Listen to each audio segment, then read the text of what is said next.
tous chers mortels, c'est Dragma, on se retrouve avec de nouveaux achats, donc encore une fois qui datent un peu, on rattrape. Alors là cette semaine c'est carrément une semaine de rattrapage, entre les sorties, les achats que j'ai fait, voilà, on est en train d'un petit peu tout rattraper.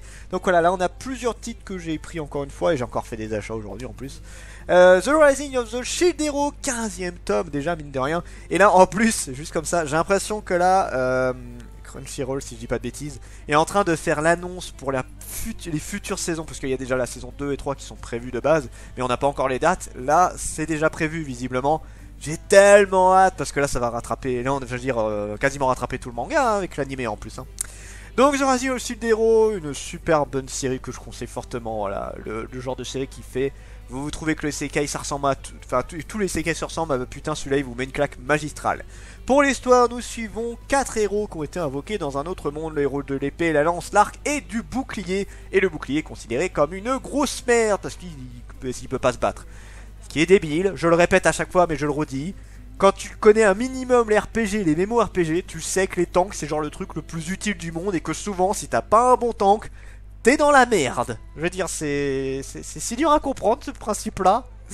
Donc voilà, il est ultra maltraité, tout le monde lui traite comme de la merde, tout le monde dit il va te faire foutre, tout ça. Et au lieu de faire comme on a l'habitude de voir dans les mangas, je vais tout faire pour que tout le monde m'apprécie, et ben il fait, allez vous faire foutre, je vais faire ma vie tout seul. Et du coup voilà, il va choper une esclave qui va devenir son épée, il va choper du coup aussi une monture...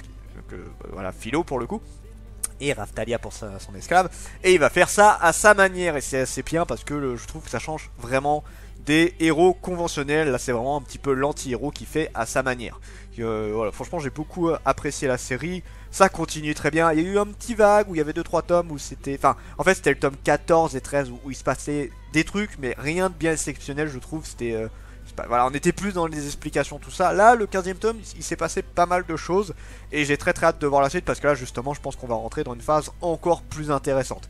Le seul regret que j'ai par rapport à la série, c'est qu'on a perdu un petit peu ce côté anti-héros qui faisait un peu une grosse force du manga. Et là, on est un peu en train de le perdre, je trouve, parce que maintenant, le héros est bien plus apprécié que les autres héros, par exemple. Là, on a quand même eu un retournement qui est quand même super cool. Et je pense qu'il y a moyen qu'on reparte justement dans ce genre de délire-là. Donc... à voir. En tout cas, The Rising of the Shield Hero, c'est génial. C'est toujours aussi cool. Et je vous conseille très fortement la série. Ensuite, nous avons le Dragon et la Nonne. Alors en fait, j'avais fait un avis manga sur celui-ci, mais j'avais fait une connerie. J'avais laissé une image par rapport au son. Et du coup, ça m'avait complètement gâché la vidéo. Merci Ibi de me l'avoir rappelé, ce truc-là d'ailleurs.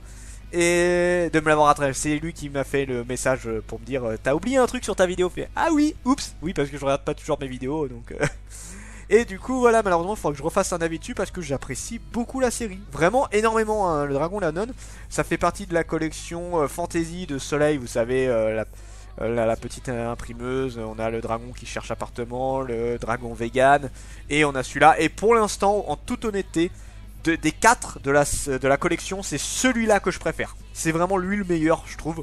Le Dragon et la Nonne, c'est le plus drôle. C'est vraiment le plus drôle parce que là, le dragon est extrêmement balèze, extrêmement classe, et il se fait totalement manipuler par la nonne sans qu'elle le veuille. En fait, la nonne est quelqu'un d'extrêmement pur et gentil. Elle est totalement droguée sur tout ce qui est nettoyage. Et en fait, normalement, dans l'histoire de base, en gros, elle a été amenée au dragon pour qu'il serve de sacrifice pour pas qu'il attaque le village. Sauf que du coup, bah, elle a commencé à lui montrer, voilà, à faire du ménage dans son antre. Et il a commencé à apprécier un petit peu ce côté, voilà, mon antre est plutôt sympa. Donc il fait, voilà, je vais te garder jusqu'à ce que t'aies fait ton travail et après je te bouffe. Sauf que finalement, bah, alors, il est attaché à elle en tant qu'esclave. Voilà, c'est-à-dire qu'il la garde vraiment, il veut toujours la bouffer, hein, ça n'a pas changé. Sauf que du coup, à chaque fois, elle arrive à trouver... C'est pas volontaire, c'est pas volontaire, elle le fait pas pour survivre ou quoi, elle est totalement prête à se faire bouffer par le dragon. C'est juste qu'elle est en mode, voilà, j'ai envie de faire le ménage, voilà, et le dragon se prête au jeu à chaque fois et c'est super drôle, c'est super bien foutu, voilà, c'est... Je sais pas, je trouve ça vraiment génial et j'adore la complicité qu'il y a entre le dragon et la nonne, c'est juste... C'est à mourir de rire. Franchement, une très bonne découverte et la suite est tout aussi bien, hein. Le deuxième tome est vraiment très cool, donc voilà. Si vous hésitez sur la collection fantasy, bah moi je vous conseille fortement celui-là. Les autres, vous pouvez passer votre chemin, c'est clairement pas des trucs fous, mais alors le dragon et la nonne, génial. Rien à dire, génial. Mushoku Tensei. Donc là, Mushoku Tensei, les aventures de Roxy. Donc là, c'est le spin-off où on voit Roxy, donc qui est un personnage assez important. En gros, c'est la fille qui a aidé le héros dans Mushoku Tensei à développer sa magie, même s'il n'en avait pas spécialement besoin, on va pas se le cacher. Mais c'est un personnage quand même assez important. Et en gros là, on voit comment elle est devenue magicienne, comment elle est devenue aventurière, comment elle s'est développée au fur et à mesure dans l'histoire. Et le principe est intéressant, j'ai aucun problème avec ça. Par contre, je fais une reproche. On a une énorme info au début que je ne vous dirai pas, je vous rassure, qu'on n'a pas dans le manga, en France en tout cas. Je suppose que dans le light novel et dans le manga au Japon, ils doivent être beaucoup plus loin, donc forcément l'info ils l'ont déjà, mais nous en France on ne l'a pas eu cette info encore. Donc quand je l'ai vu dans le premier tome, j'étais en mode ah ouais mais non, ça je suis pas d'accord, ça je n'étais pas au courant. Donc voilà, là t'as eu une putain de révélation de malade qui était pas prévue, c'est génial, merci hein. Là pour le coup, Doki Doki, ce serait bien de vérifier quand même que en fait le spin-off il aurait dû sortir à partir du moment où l'info était chez nous. Ce n'est pas le cas. Et c'est pas la petite info, hein, c'est l'info de malade mental. Hein, donc je t'avoue que quand j'ai vu ça, j'étais un peu deg. Enfin bon, la série, quand même, à part ce petit problème du début, les aventures de Roxy est quand même très sympa. C'est quand même très rigolo. Ça, alors c'est pas au même niveau que Mushoku Tensei. C'est pas, voilà, on n'a pas le même degré de géniality, je veux dire ça. Ça ne veut rien dire, je sais, mais voilà, on n'a pas le même degré de Beautiful, de tout ce que tu veux, voilà, j'ai de la merde comme d'hab. Ça reste quand même très agréable. Si vous aimez Mushoku Tensei, vous allez aimer. Si vous connaissez pas Mushoku Tensei, je vous conseille plus de commencer par la série de base. Beaucoup plus intéressant, et ça aura plus d'intérêt de lire les aventures de Roxy en fait. Donc voilà, la série est sympa, ça s'enchaîne plutôt bien, bref, il n'y a pas grand chose à dire, c'est cool. Voilà, les aventures de Roxy, c'est sympa. Alors ensuite nous avons We Never Learn, qui est une série qui est juste géniale. Alors là le 12e tome ça a été une putain. En fait c'est bien, c'est des achats mais je les ai déjà tous vus là pour le coup. Vraiment une pure merveille cette série là. Alors bon, pour l'histoire de base, c'est un jeune garçon qui est plutôt doué en études, bien élevé, tout ça. Sauf que sa famille a des problèmes financiers et en gros dans son école il y a un truc qui permet d'avoir les études totalement gratuites, c'est-à-dire que le cursus scolaire devient gratuit, du coup c'est le côté VIP. Donc pour l'avoir, tu l'as pas n'importe comment, hein. Il faut quand même être bon élève, il faut être assidu, bref, faut que tu sois bon élève. Si tu es ça et que tu as des bonnes notes, ils peuvent te l'accorder. En gros c'est comme une bourse quoi en gros. Et ils disent ok, t'es un bon élève, t'as des bonnes notes, mais tu n'excelles pas dans des matières en particulier. Il a des 16-17, hein, c'est quand même des bonnes notes, mais il est pas dans l'excellence. Il dit voilà, on t'accepte, mais tu vas devoir aider de plusieurs génies, donc c'est deux principalement, une qui est extrêmement douée en littérature, mais alors en maths, le reste, elle est extrêmement nulle. Donc malheureusement ça fait une balance pas terrible. Et l'autre c'est l'inverse, elle est extrêmement douée en maths, en sciences, tout ça, mais en littérature elle est extrêmement mauvaise. Donc il va devoir les aider à s'améliorer. Et c'est de la comédie romance, de la romance comédie qui est extrêmement bien foutue, extrêmement drôle. Le manga évolue très très bien, il n'y a absolument rien à dire, ça évolue super bien. Et là le 12e tome ça a été une claque monumentale, on a eu plein de révélations, on a eu plein de moments vraiment super bien foutus. Et à chaque fois c'est un pur bonheur de lire cette série là. Voilà, vous voulez rigoler, vous voulez des personnages attachants, tout ça, bah franchement We Never Learn, je le conseille. Regardez-moi cette couverture en plus.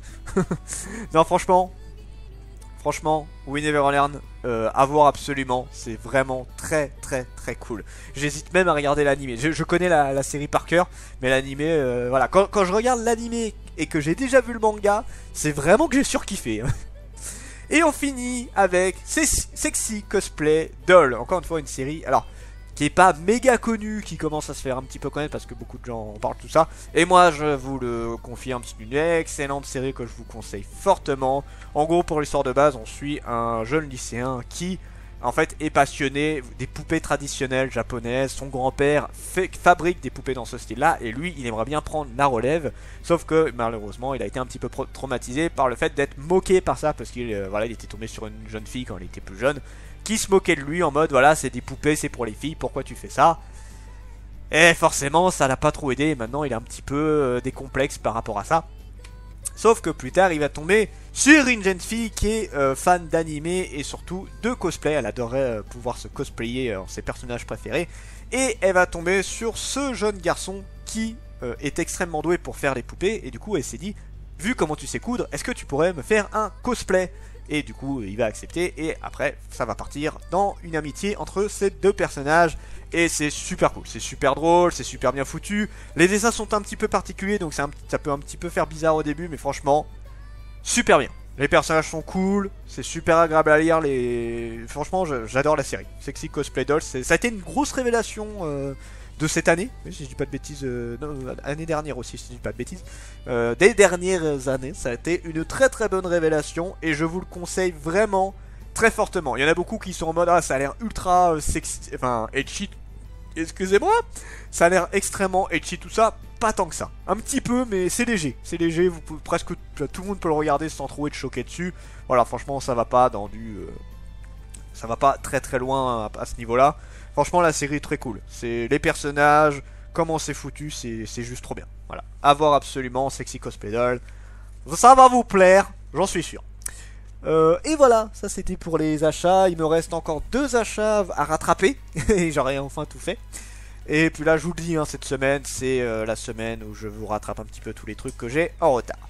Sur ce, c'était Dragmar et je vous dis à la prochaine, chers mortels.